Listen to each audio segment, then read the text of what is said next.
Hi guys, ചെമ്പനീർ പൂവ് promo റിവ്യൂവിലേക്ക് എല്ലാവർക്കും സ്വാഗതം. അങ്ങനെ സച്ചിയുടെ കാർ നോ പാർക്കിംഗ് ഏരിയയിൽ കണ്ടതിനെ തുടർന്ന് കാർ പോലീസുകാർ പൊക്കി.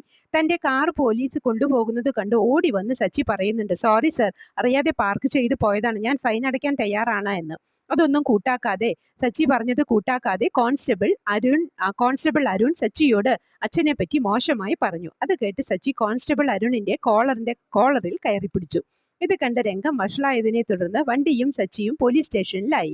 ഇതേ സമയം 30 ലക്ഷം പറ്റിച്ച് ഓടിപ്പോയ വിശ്വംഭരന്റെ ഒരു വിവരവുമില്ലല്ലോ, നേരിട്ട് പോയി ഒന്ന് അന്വേഷിച്ചു കളയാമെന്ന് കരുതി സുധിയും ശ്രുതിയും അതേ പോലീസ് സ്റ്റേഷനിലെത്തുമ്പോൾ അവിടെ ഇരിക്കുന്നു നമ്മുടെ സച്ചിയും രേവതിയും. അവരെ കണ്ടതും സുധി ആകെ അമ്പരന്നു. ഇവരെന്താ സർ ഇവിടെ എന്ന് ചോദിച്ചപ്പോൾ പോലീസുകാരൻ അത് ചോദിക്കാൻ താനാരാ എന്ന് ചോദിക്കുന്നു. വീണ്ടും കോൺസ്റ്റബിൾ അരുണും സച്ചിയുമായി കൊമ്പു കോർക്കുന്നു. എനിക്കല്ല സാറേ അഹങ്കാരം, സാറിനാ.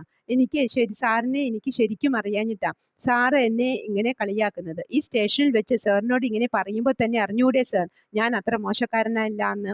അതിന് കോൺസ്റ്റബിൾ പറയുന്നത്, SI സർ എന്നല്ല, ആര് വന്നാലും നിന്റെ കാർ വിട്ടുതരാൻ പോകുന്നില്ല, ഞാൻ എൻ്റെ കാറ് കൊണ്ടുപോയിരിക്കും സർ ഇന്നു തന്നെ എന്ന് പറയുമ്പോൾ കോൺസ്റ്റബിളും പറയുന്നുണ്ട്, എന്നാ കാണാം എന്ന്. പറഞ്ഞതുപോലെ തന്നെ SI സർ വന്നപ്പോൾ സച്ചി ഉണ്ടായ സംഭവങ്ങളെല്ലാം പറയുന്നുണ്ട്. തെറ്റുപറ്റിപ്പോയി സർ, അതിന് ഞാൻ ഫൈൻ അടയ്ക്കാമെന്ന് പറഞ്ഞിട്ട് സമ്മതിക്കാതെ എൻ്റെ അച്ഛനെയും പറഞ്ഞ് എൻ്റെ കാറും കൊണ്ടുവന്നു എന്നൊക്കെ.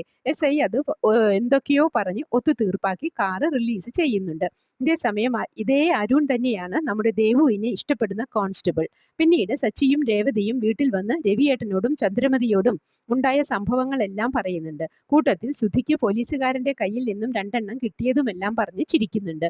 ഇതൊന്നും ചന്ദ്രയ്ക്ക് അത്ര ഇഷ്ടപ്പെടുന്നില്ല. ഇതൊക്കെയാണ് പ്രമോ ആയി കാണിച്ചത്. പ്രമോ ഇഷ്ടമായെങ്കിൽ ലൈക്ക് ചെയ്യാനും ഷെയർ ചെയ്യാനും സപ്പോർട്ട് ചെയ്യാനും സബ്സ്ക്രൈബ് ചെയ്യാനും മറക്കരുത്. അടുത്തൊരു എപ്പിസോഡിന്റെ പ്രമോവുമായി വരുന്നതുവരെ കാത്തിരിക്കുക.